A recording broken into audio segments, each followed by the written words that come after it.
8 recibimos como cada sábado a Monseñor Carlos Castillo, arzobispo de Lima. Monseñor Castillo, muy buenos días y bienvenido a RPP. Buenos días, Fernando. Buenos días a todos los televidentes, a todos los amigos. Una semana más, Monseñor, viendo a niños sufrir y morir, a familias divididas, a personas que tienen que dejar su país, más de 2 millones de ucranianos, entre ellos algunos peruanos que felizmente han podido ser puestos a salvo. Lo que estamos viendo es el fracaso de la capacidad humana de dialogar y el triunfo del odio y de la voluntad de eliminar al que uno percibe como diferente. Explíquenos cómo aceptar esto desde el punto de vista cristiano. Pero claro, es verdad que es un fracaso del diálogo, pero más es un fracaso de quienes con el poder pretenden solucionar todo, porque lo que están demostrando es que lo único que pueden es hacer hundir más a la humanidad, ¿no? El ataque, por ejemplo, impresionante del hospital infantil de Mariupol, es un ejemplo, es un hospital infantil donde los niños están ahí tranquilos y les cae la bomba, ¿no?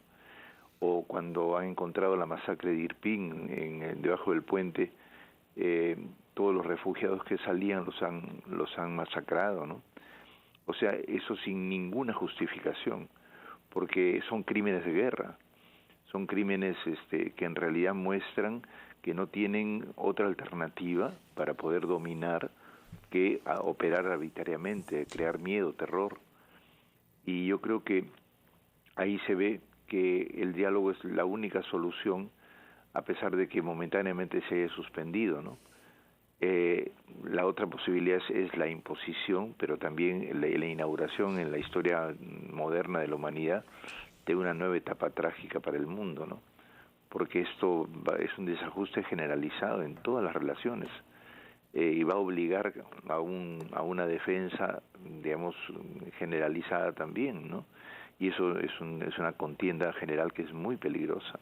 El Papa, Monseñor, ha puesto énfasis en 2 aspectos especiales, más allá de condenar naturalmente el odio y el recurso a la violencia. Uno, el acoger refugiados. Así es. Va a haber un problema creciente y hay más de 2 millones que han salido precipitadamente. Hay que acogerlos y distribuirlos en los diversos países europeos, por lo pronto. Y el otro tema que ha mencionado el Papa es el trabajo de los periodistas para dar razón de la verdad, para dar testimonio de lo que pasa y no prestarse al juego manipulador ni al amedrentamiento de quienes no quieren que se sepa la verdad. Sí, en el primer caso el Papa está implementando, ha mandado al cardenal Czerny y a otro cardenal a habilitar o ayudar en todo lo que sea los corredores, ¿no? Y la atención a las personas, ¿no? Llevando recursos, inclusive hay una serie de medidas, inclusive económicas, que están siendo de ayuda para la gente, ¿no? Y lo segundo es que realmente necesitamos un tipo de información que a la vez que describa la situación no cree más terror, sino que muestre realmente el esfuerzo de, podríamos decir, de la intención liberadora de quienes se resisten, pero evidentemente haciendo un cálculo adecuado de la justeza, y no solamente la justeza, sino la oportunidad de un tipo de resistencia, ¿no? La resistencia se da cuando, existiendo una situación tan difícil, también hay posibilidades de poder neutralizar la agresión, ¿no? Y si es que se va a usar es peor todavía, ¿no? Entonces hay todo un diálogo que tiene que hacerse, un pensamiento más hondo de la situación, de tal manera que se trata de resolver las cosas sin acentuar las contradicciones más, ¿no? En la ONU se dice, Monseñor, que la guerra comienza en el corazón de los seres humanos. Es decir, cuando el odio se apodera de un corazón y uno deja de buscar comprender los argumentos del otro, lo que el otro puede estar reclamando de justo. Es el fracaso, por eso, de los valores universales, espirituales, religiosos. Mira, yo estoy muy sorprendido de la actitud de Cirilo, el jefe de la Iglesia rusa, porque está más basado en prejuicios. Por ejemplo, dice que hay que hacer una guerra contra Satán, porque digamos, los homosexuales o se han apoderado del pensamiento de los ucranianos, hay que eliminar eso. Entonces ahí hay un prejuicio que genera una especie de recurso a valores antiguos que evidentemente son valores válidos, interesantes, pero no para imponerse de esa manera, ¿no? Lo que usted nos dice es que se está manipulando el mensaje cristiano y la figura de Jesús al servicio de objetivos de guerra. Sí, es una gran pena porque él es el jefe de la Iglesia rusa, ¿no? Y nosotros tenemos que recapacitar, no partidizarnos nunca, sino ir a la entraña de la fe, a la cuestión de cuánta humanidad se está poniendo en algo y cuánta humanidad se está quitando. Y ese es el problema central. Permítame, antes de ir a una pausa, leer parte de lo que el Papa dijo sobre los periodistas. Eso vale naturalmente para una situación de guerra, pero en general, ¿no? Gracias, hermanos y hermanas, por vuestro servicio. Un servicio que nos permite estar cerca de la tragedia de esa población y nos permite evaluar la crueldad de una guerra. Homenaje del Papa al trabajo de los periodistas. Genial. Porque además suscita ese tipo de información, suscita también sensibilidad y búsqueda de paz, ¿no? Bueno, permítanos ir a una pausa, por favor, después de la cual quisiera que nos comente los textos del Evangelio que van a ser leídos mañana y también del Génesis toca mañana, sobre todo ese momento de transfiguración de Jesús en donde entra en contacto con profetas del pasado. Elías por una parte y Moisés por otra. Nos va a explicar, por favor, esta escena del Evangelio de Lucas. Vamos primero a una pausa, retomamos Diálogos de Fe con Monseñor Carlos Castillo, arzobispo de Lima. Bueno, hemos escuchado al Papa que está hablando desde el balcón que da a la Plaza San Pedro en italiano a la multitud que acude a estas reuniones los días miércoles, a diferencia de lo que hemos visto los días pasados, que era el interior de un sitio cerrado. Es cierto que se acerca la primavera en Europa y quizás hacía buen clima el miércoles pasado. Hemos escuchado lo que ha dicho el Papa sobre la guerra y esta imagen terrible, que parece bíblica, ¿no? Ríos de lágrimas y de sangre. Sí, lágrimas y sangre, sí. Mira, creo que el Santo Padre se ubica bien claramente en la situación, llamando a tener entrañas en misericordia, de salir del entrampamiento de la desesperación, de los intereses, ¿no? Y a mí me parece que eso justamente, bueno, en el proceso de la Cuaresma, con los textos que tenemos mañana, se profundiza esa necesidad de entrar en lo más hondo, ¿no? Y por eso Jesús va a orar con sus discípulos a un monte y orando se transfigura, ellos logran ver su gloria, dice el texto. Se transfigura sobre todo su rostro y también hay una imagen de las vestiduras resplandecientes, ¿no? Eso es muy importante porque en situaciones que además Jesús las vivía, porque Jesús está en camino a Jerusalén, a una situación dramática, Jesús prepara para la situación dramática a través de experiencias hondas de, podríamos decir, de amor, de belleza, podríamos decir, de comunicación más honda de nuestra humanidad y de la divinidad que siempre está ligada a la humanidad porque es amor, ¿no? Creo que en estas situaciones, como también en las que estamos viviendo nosotros, la única manera de desideologizarnos, de salir de los entrampamientos de prejuicios, es ir al corazón de las situaciones y generar una sensibilidad distinta, ¿no? Yo te dije la vez pasada una frase del padre Olegario González de Cardenal, que tiene un libro que se llama La entraña del cristianismo. Y en una parte del libro al inicio dice, el cristianismo no tiene esencia, como decía Feuerbach, el cristianismo tiene entraña, ¿no?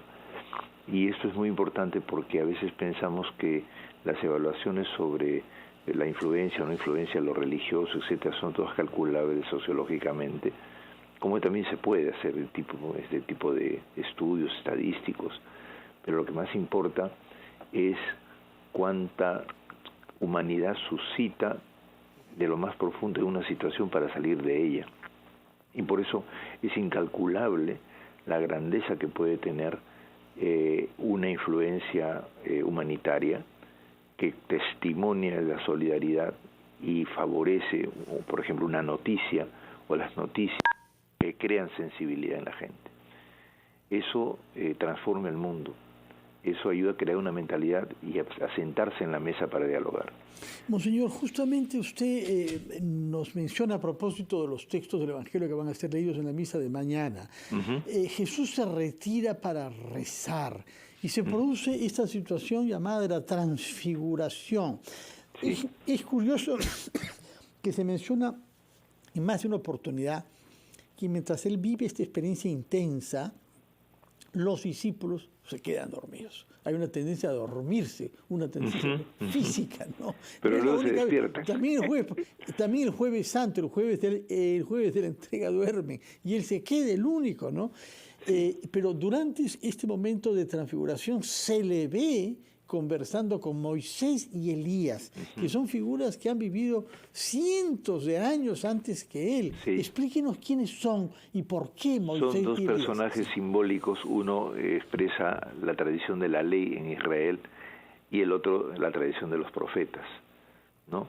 Porque Jesús es el que viene a realizar la promesa hecha, ¿no? Primero Abraham, que por eso es que en la misa de mañana hay un texto sobre la promesa de Dios a Abraham, y luego estas dos tradiciones que emergen, que tuvieron mucha importancia en la historia de Israel.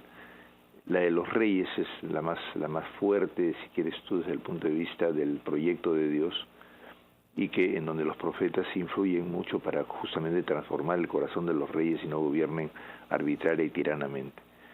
Y luego Moisés, que expresa la tradición de la ley, que era fundamental para ordenar la vida del pueblo: no matarás, no robarás, el respeto de la persona humana, el respeto del pobre. Pero simultáneamente esas dos tienen una influencia muy grande en la gente, y entonces la cuestión es que todas eran como una promesa que debía cumplirse.